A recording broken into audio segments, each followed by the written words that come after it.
Okay, I think we'll be beginning now. Good afternoon. Thank you all for coming. My name is Nat Perry. I'm head of communications at the OSCE Parliamentary Assembly, and this is the press conference for the International Election Observation Mission that took place here in Ukraine.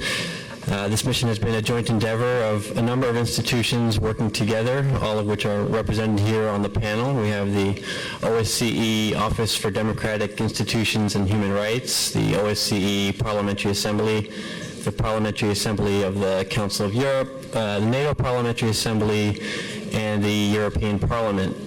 So we'll hear statements from each of our representatives here on the panel, and then we'll open it up for questions from journalists. Before we begin, I should mention that there is interpretation, so if you need a headset, they're available at the back of the room.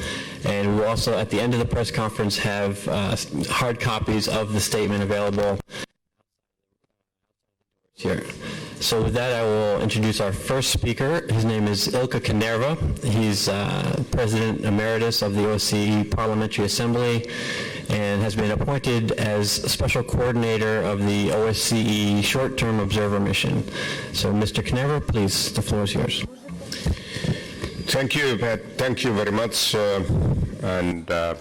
Ladies and gentlemen, may I start by saying that elections in Ukraine are one of the most important elections in Europe.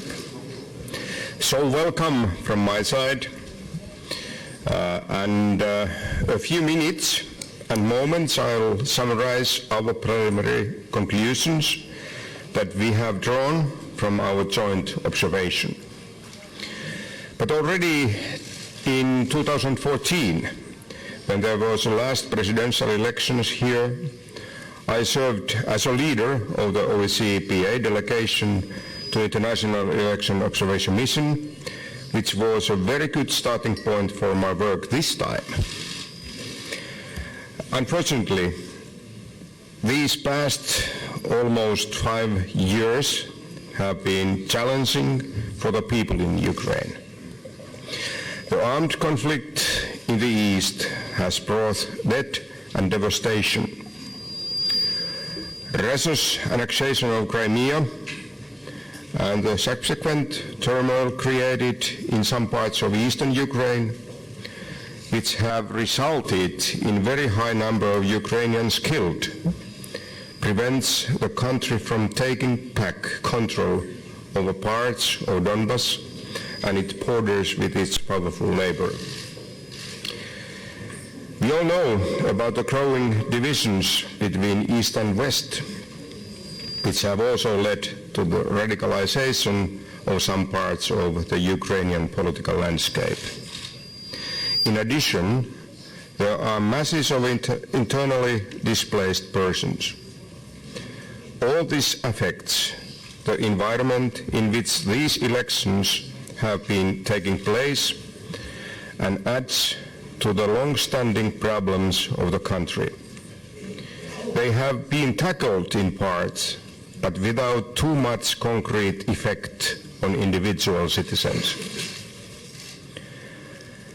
Considering this difficult background, our work has been made much easier by the support we have received from the authorities of the country, in particular the chair of the Central Election Commission. In the context of the low trust that people in this country have in the institutions, the Commission has one of the most difficult tasks to fulfill. In the run-up to the election, there has also been the controversy regarding the non-admittance by Ukraine of Russian observers. Let me be precise. Ukraine's legislation doesn't allow nationals from the country that is committing aggression against Ukraine to observe the elections. When excluding Russian nationals, the Ukrainian authorities have referred to the UN General Assembly's resolutions, the OSCE PA resolutions, and for instance, the one that has deplores clear and incorrect violations of OSCE commitments and international norms by the Russian Federation and the wide quieter of international voices. The exclusion contradicts one of our Copenhagen commitments, according to which OSCE participating states invite each other to observe national elections. It is deplorable that the conflict has led to the situation in which the country feels forced to suspend the implementation of an OSCE commitment regarding another country. But for the sake of clarity, the absence of observers from one country cannot have any effect to the legitimacy of our observation, considering the unusually high number of international observers from so many countries.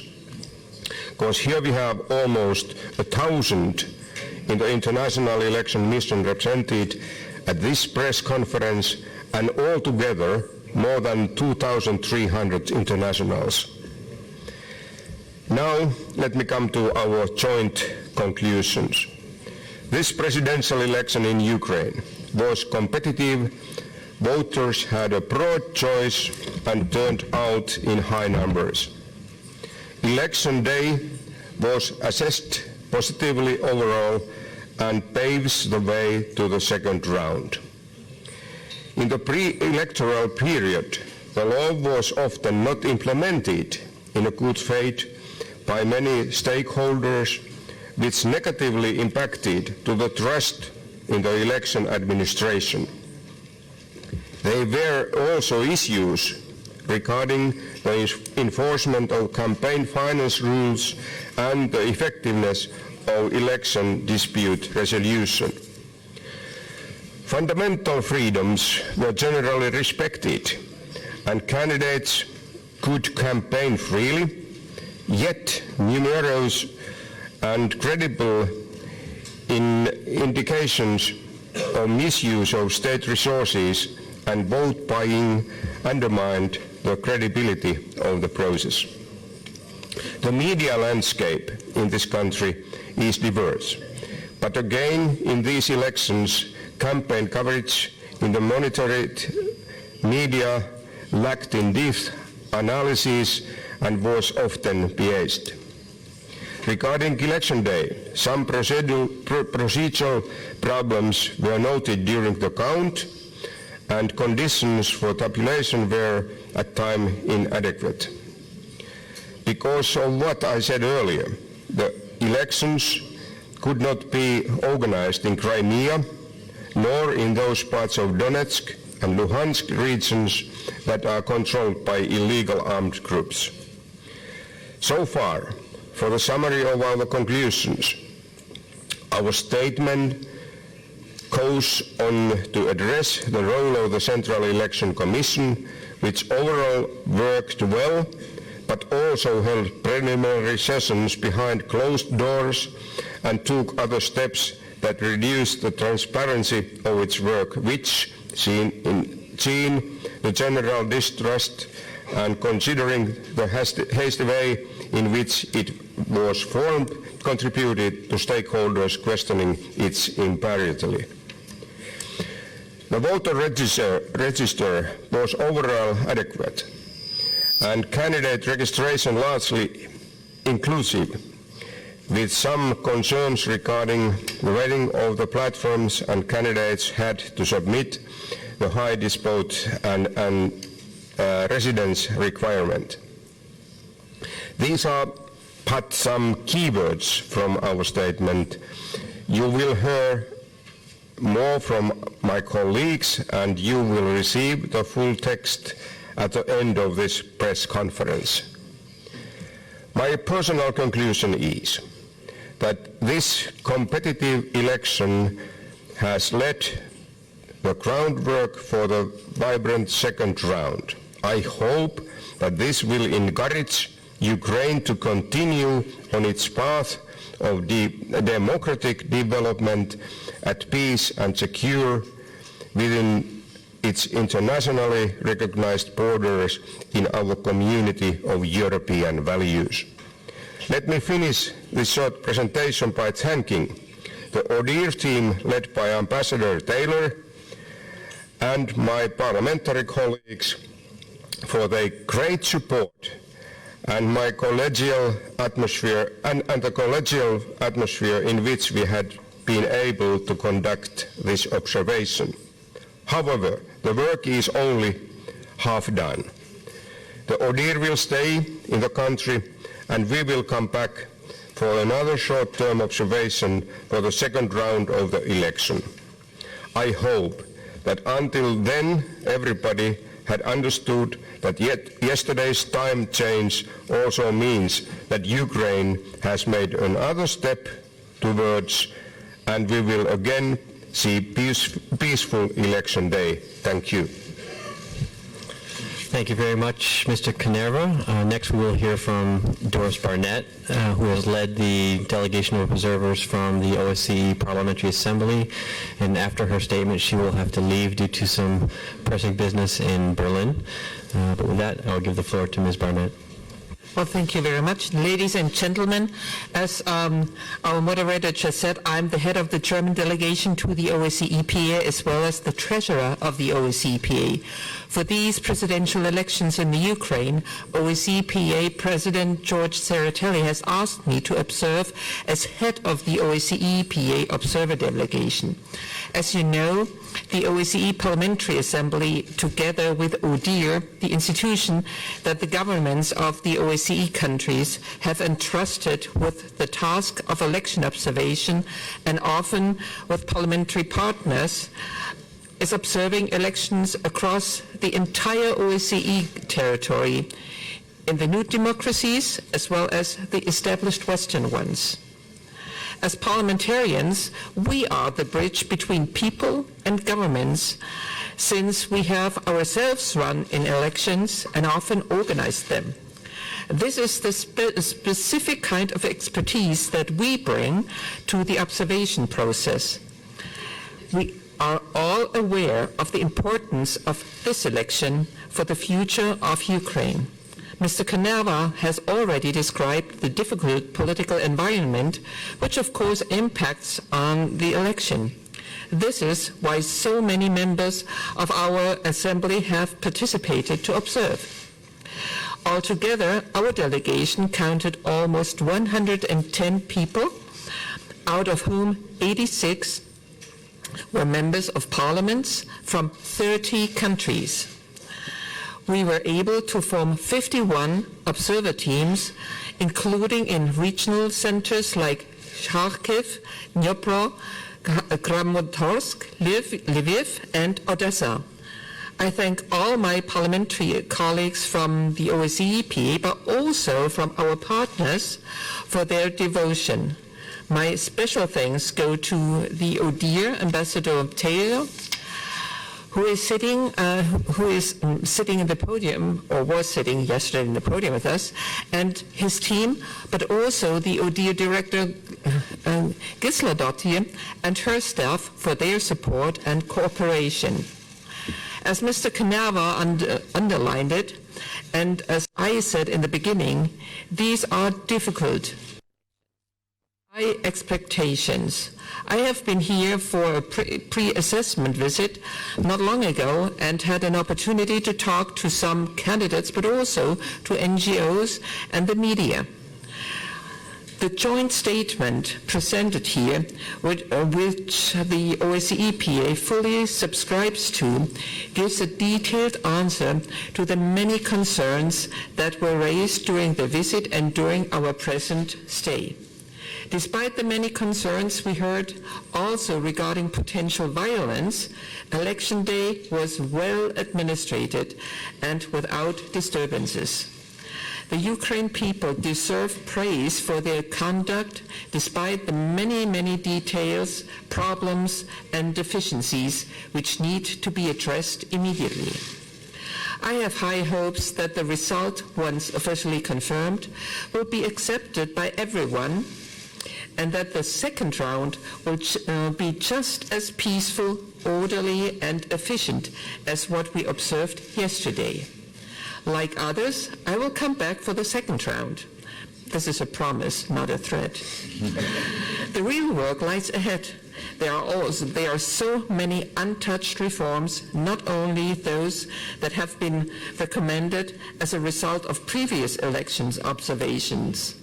And of course, the country urgently needs peace and stability, which can only be achieved by an active and creative foreign policy together with the Ukraine's partners. Of course, the OSCE is key in this. I have to apologize. I will have to leave the podium in a minute.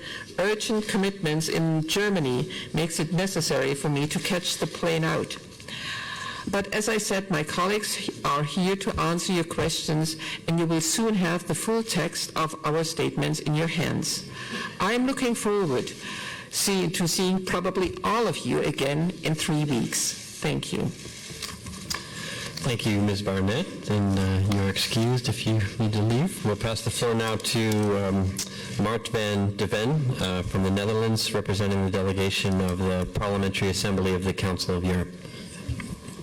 Thank you very much. Ladies and gentlemen, I replace Angela Smith, who's the head of the PACE mission. She's a member of the British Parliament, and she had to fly back to London. She's a member of the House of Commons on an urgent, so opaque business this afternoon and now this evening. Nevertheless, ladies and gentlemen, first of all, on behalf of the Parliamentary Assembly of the 47 member states of the Council of Europe, I would like to thank all the Ukrainian citizens we met at the polling station yesterday for their warm welcome and their friendly cooperation throughout the day. I share the conclusions of the International Election Observation Mission presented by my colleague, and I take this opportunity to thank all my colleagues for their cooperation.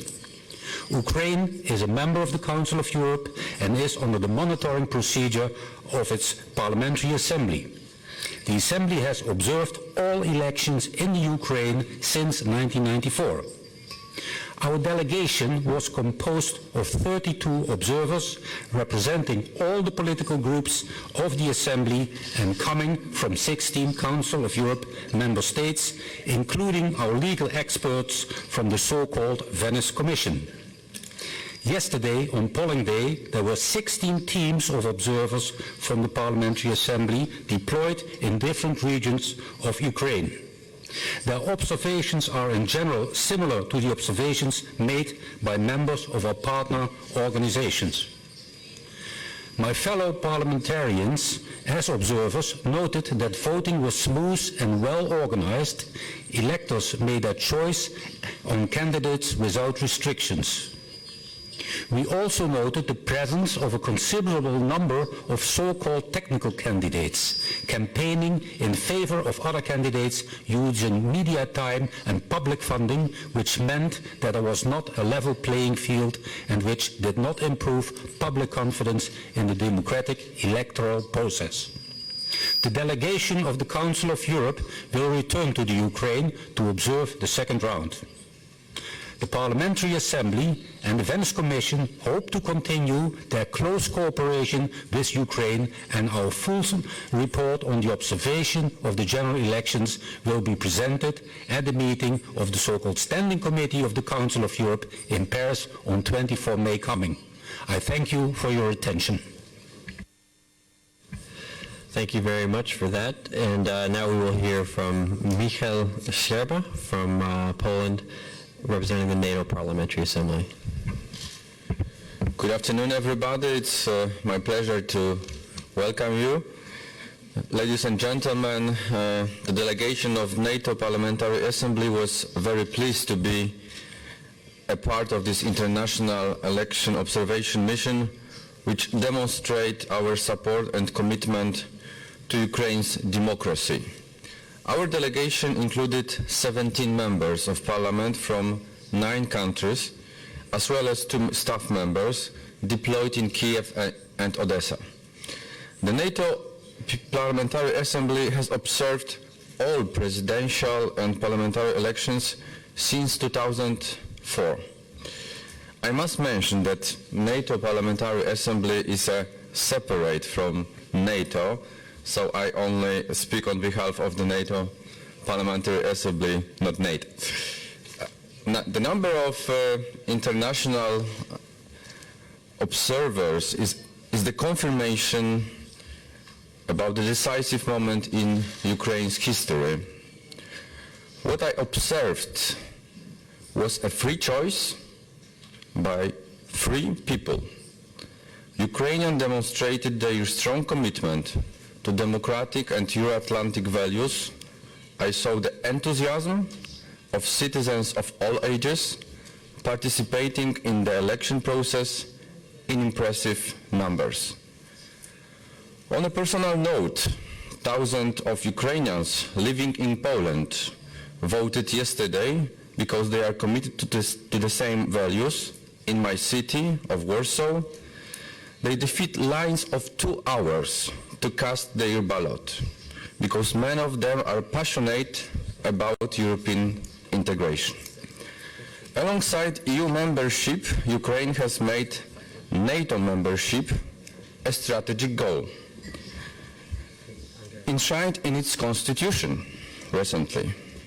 Ukraine therefore remains committed to the fundamental values of the alliance, most importantly freedom, democracy and the rule of law. Coming back to the elections, many stakeholders still have work to do before the second round and the parliamentary elections in the fall. Our statement makes this clear, and my colleagues have already addressed these issues. We cannot ignore that the election took place in a very difficult security context.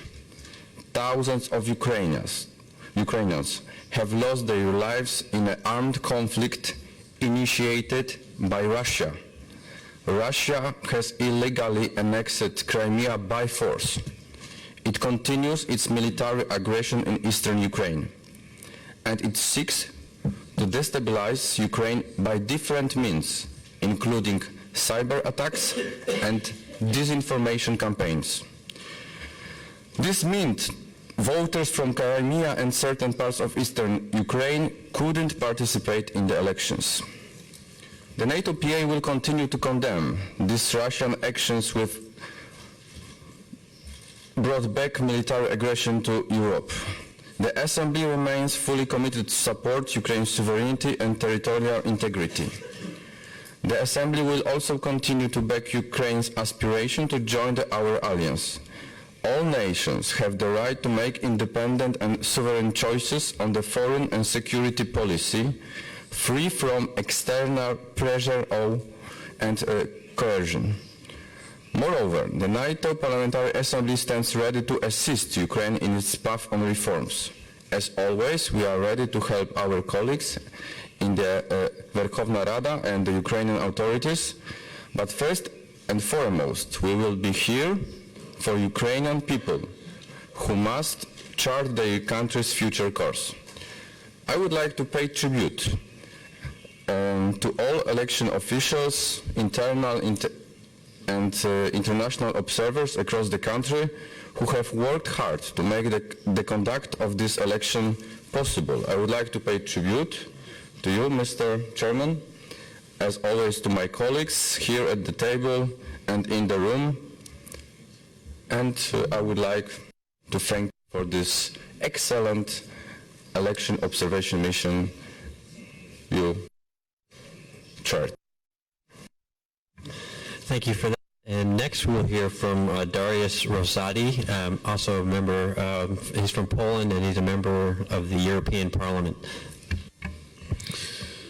Ladies and gentlemen, it is my pleasure to welcome you all this afternoon and to thank you on behalf of the European Parliament for your interest in our observation mission. My first thoughts and words should go to the Ukrainian people. They demonstrated their strong commitment to democracy and freedom, and we want to praise them for that. They invited and welcomed us and came in high numbers to the polling stations to fulfill their duty and have a say on their future. The outcome of yesterday's vote is still provisional, but I would like to emphasize the importance for all actors, from candidates to supporters and voters, to respect the electoral process, accept in good faith the upcoming results, and use only legal means in case there is a need to contest them. As concerns the whole electoral process, the European Parliament's delegation subscribes to the statement on preliminary findings and conclusions that is being presented today. I take this opportunity to thank all those present here for our good and successful cooperation. However, I would like to compliment some parts of our joint statement in order for all of us to get a clear understanding of what is at stake. First of all, we do mention the very challenging context in which these elections took place, notably as regards the situation in Crimea and in some eastern parts of Ukraine's territory. Let us face the reality and call a spade. Ukraine is at war since Russia sent troops to annex Crimea, has occupied parts of Donetsk and Luhansk regions, and continuously provides military and political support to the separatists. The direct consequences are so far 13,000 casualties, hundreds of thousands wounded, millions of refugees and IDPs, massive violations of human rights, humanitarian catastrophe, devastation and destruction. This is, ladies and gentlemen, the context of these elections, and we all have to bear it in mind. As regards the election, it was definitely competitive, since no candidate could be clearly identified as a probable winner. The choice of candidates was, to say the least, vast and diverse, representing a wide spectrum of political alternatives. It was, however, not flawless. The unified electoral code could not be adopted on time, despite long-standing commitments of a majority of Ukrainian actors to deliver swiftly on this matter. Cases of vote buying and of misuse of administrative resources have been reported. The neutrality of some high state officials is questioned because of their campaign activities. The clearly imbalanced and unequal access of candidates to media has been, unfortunately, reinforced by biased coverage of certain candidates and of the whole campaign. No genuine debate took place between the candidates, and it remained too cumbersome, lengthy, and complicated for too many voters to register or cast their votes. We sincerely expect that this to be remedied before the next parliamentary elections will come in the fall. We also have to stress that disinformation played an important role in this campaign. Although one cannot assess and quantify precisely the impact of disinformation on voters, we know that internal and external influences and interferences have played a role in the way candidates were portrayed, as well as their intentions and programs presented. These information campaigns, together with targeted cyber attacks, serve one goal: to delegitimize this election and hence to tarnish the legitimacy of the winner and of future presidential actions and decisions. But I'm convinced that the Ukrainians and the international community will not fall into this trap. As regards the next steps, it is my pleasure to confirm you that the delegation from the European Parliament will come and observe the second round in 3 weeks' time. A new presidential mandate would start. Together with Verkhovna Rada of Ukraine, which will soon also be renewed, the President will have to pursue and accelerate the long-awaited and long-needed reforms that have been inspired and pushed forward in the wake of the Revolution of Dignity. The appetite for reform and concrete actions in the field of the fight against corruption is immense, and the Ukrainians deserve that this is addressed without further delay. The European Parliament will, in this regard, continue its privileged and unique cooperation with Verkhovna Rada of Ukraine for the benefit of the Ukrainian people. Thank you.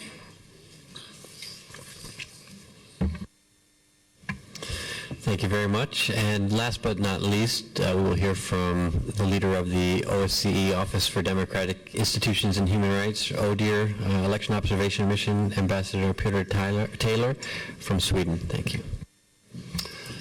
Ladies and gentlemen and members of the media, it's a pleasure to sit here with my colleagues representing the OSCE Office for Democracy and Human Rights, and in particular the ODIHR Election Observation Team.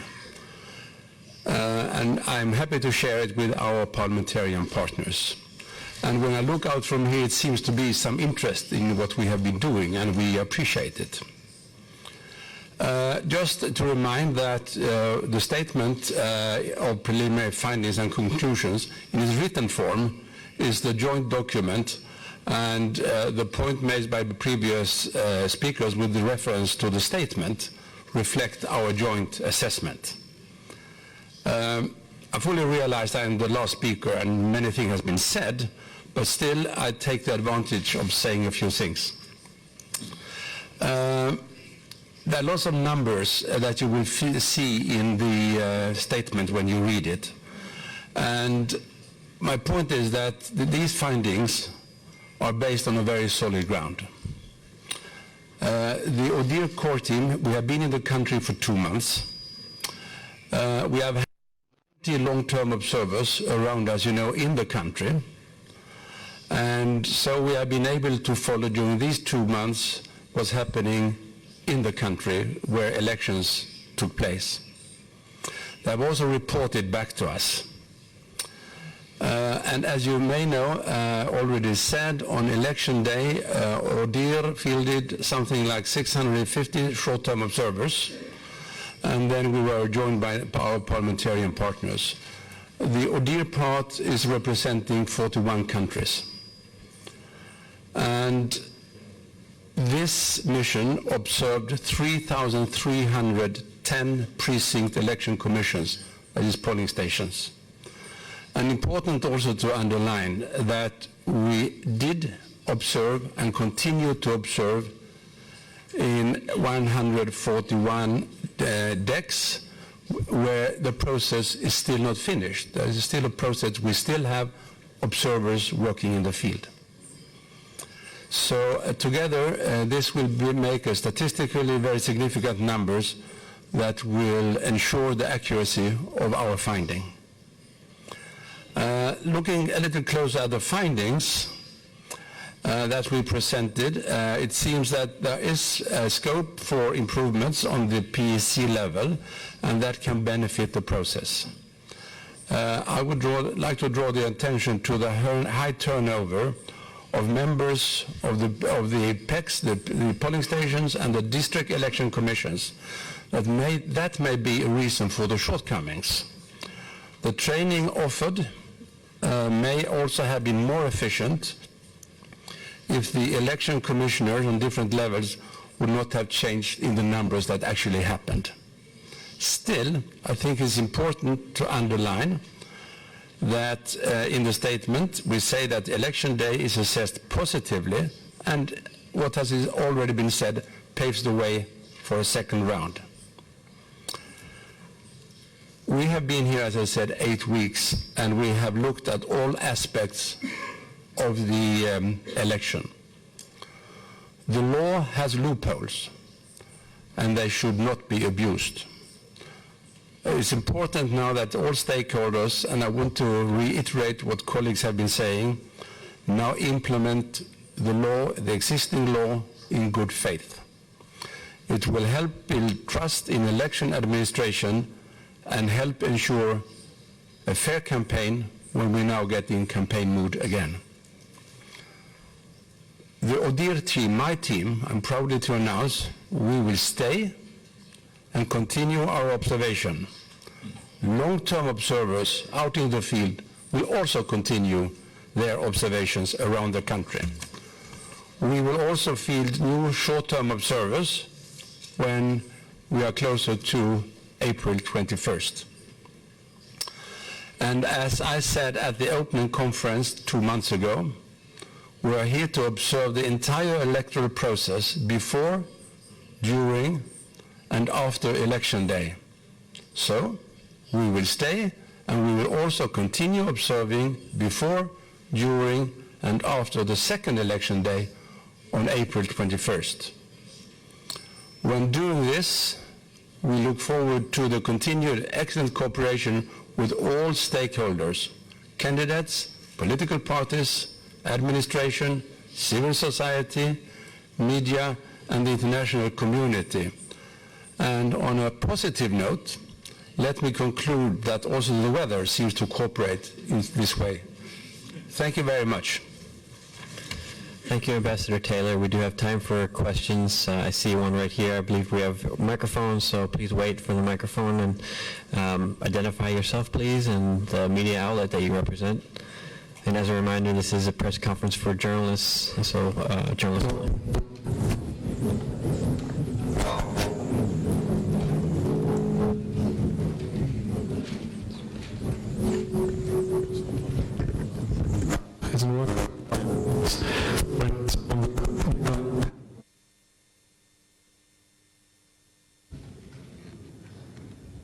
From the newspaper Süddeutsche Zeitung. You have mentioned misuse of state resources, vote buying, issues of campaign finances, who undermine the credibility of the process. Now, at this point in time, we have a clear victor. We have about 450,000 votes in difference between President Poroshenko and Ms. Tymoshenko. These factors that you have been mentioning before election day, would you lead you to the conclusion that the outcome between numbers 2 and 3 might have been different without these factors? Mr. Canerva, would you like to take that? So this is in our conclusions and findings, yes, it has been mentioned in that way.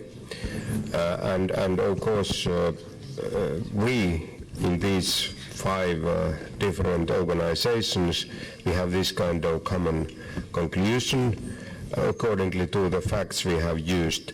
But what concerns the details in this case, I should give the floor, to pass the floor to Mr.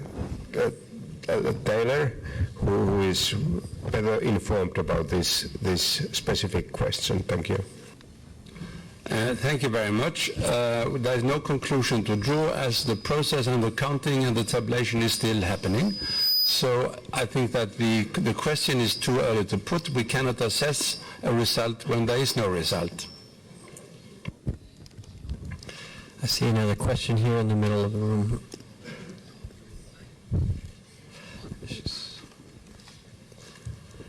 Thank you. Hello. Hello. No. I'll just be loud. Great. Oh, there we go. Hi, Nina Jankowicz, The Atlantic. Mr. Rosati, you mentioned disinformation, and I'm wondering if anybody on the dais can give a little bit more in terms of examples of the types of stuff that you are seeing, both from foreign and domestic sources. Thank you so much. Yes, thank you for this question. It's been a lot of evidence of false information, fake news circulating, especially on the social media, but also the coverage of the election campaign in the early stages, especially the information given by individual TV stations or radio stations have also left impression that the precision is not their strongest side. In our joint statement, there are cases discussed and indicated that information about the individual candidates' programs and their desires or intentions have been very limited, and actually, because of the lack of debate and also because of all this disinformation that has been spread around, the citizens of Ukraine didn't have practically a genuine chance to compare the programs and to compare the candidates from the substantive and merit point of view. We think this is indeed a source of concern, this kind of disinformation, which which is evident, as I say, especially in the social media, because it affects the positions, affects the behavior of voters. Thank you. Do we have any more questions? Here's one, please. Hi, Andrew Roth from The Guardian. I was just wondering, with the second round coming up, I guess what the most specific concerns that you have going into the next 3 weeks are, or the next 3 weeks before the next round of the elections. We assume it's going to be more competitive. Do you expect that this will be an especially dirty second round, and what are your concerns?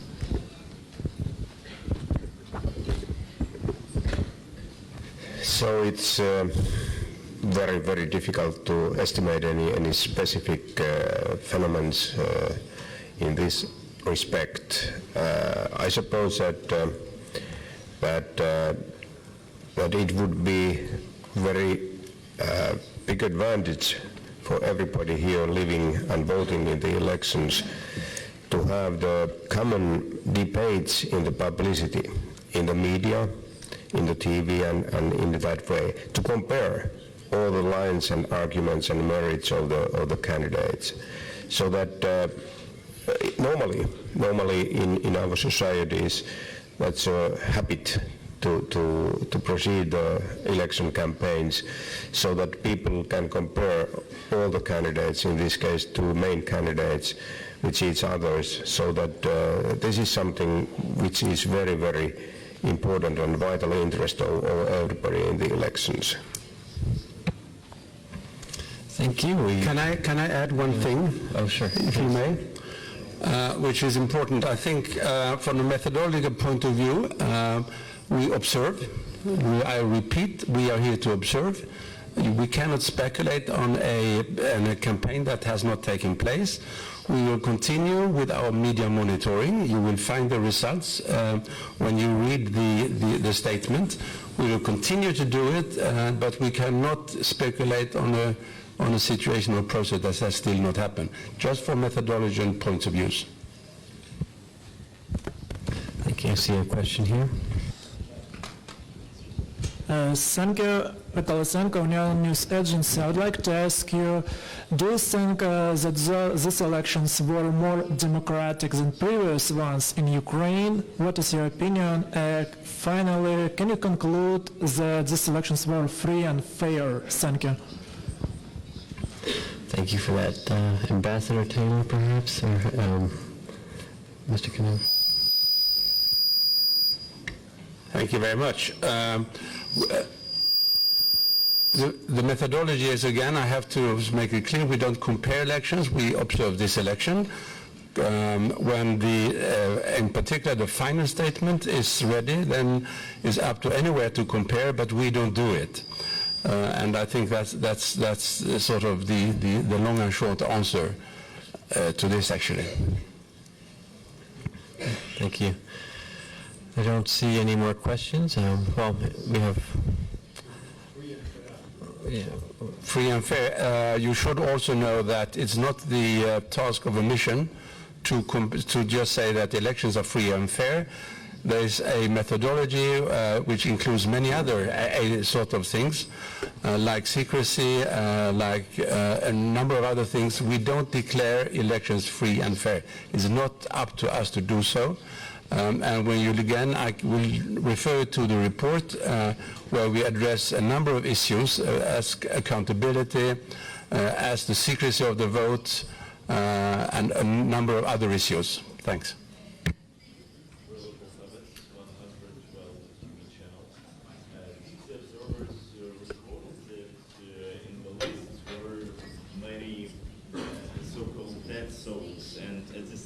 At the same time, many of young people were not on the lists.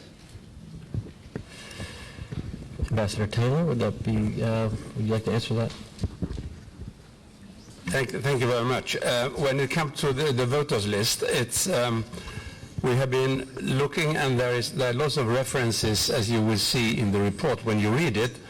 And the voters list is as you know, have been quite much discussed. I think it's interesting to note that when we have been preparing and asking candidates and many others, there has been expressed let's say, a trust in the voters list, actually. I know it's very much discussed in media, but again, we will have to look into it, and it is not very easy also due to the fact that some of the statistics on the population is not sort of available. You know that the last census took place in 2001. Much have happened since, so it is a difficult issue, but still the basis, the state voter registration is considered to be a document that is as reliable as it gets. Also understand the difference between the voters list which were prepared and the basis on which they are compared. We continue to look into the voters list. You will find lots of text when you read the statement. Thank you. I believe we have time for one or two more questions. I saw one up in the front here, please. Thank you. This is Radio Free Europe, Radio Liberty Ukrainian service, and I would like to ask you about the issue of Ukrainians in Crimea and the separatist-controlled parts of Donbass. They were not, many of them were not able to vote for different reasons, and how this factor affects the legitimacy of elections. And my second question would be about the Ukrainian citizens in Russia. And this is something that Russian states that these elections can be illegitimate because many Ukrainians in Russia couldn't vote.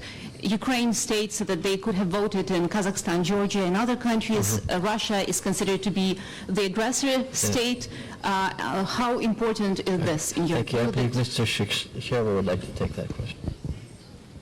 Yes, I would like to recommend to you number one in our statement, and it's stressed very strongly. If I can quote. The election takes place in the context of ongoing armed conflict and other hostilities in the east of the country and the illegal annexation of the Crimean Peninsula by the Russian Federation. As a consequence, the election couldn't be organized in Crimea and certain parts of Donetsk and Luhansk, regions controlled by illegal armed groups. So this is the situation you already described, and this is a real problem, but it's in our first paragraph this context which has very big impact on the election which were held yesterday. Thank you. Thank you very much. And as Ukrainians in Russia, yes. Would you like to?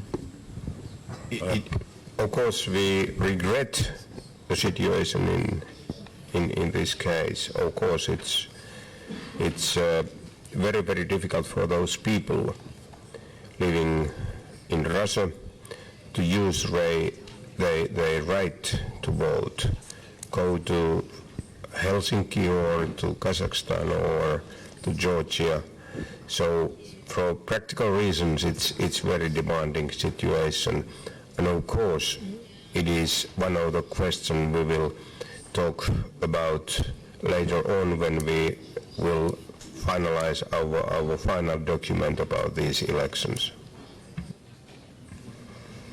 Well, thank you very much. If there's nothing further, I'd like to thank you all again for coming.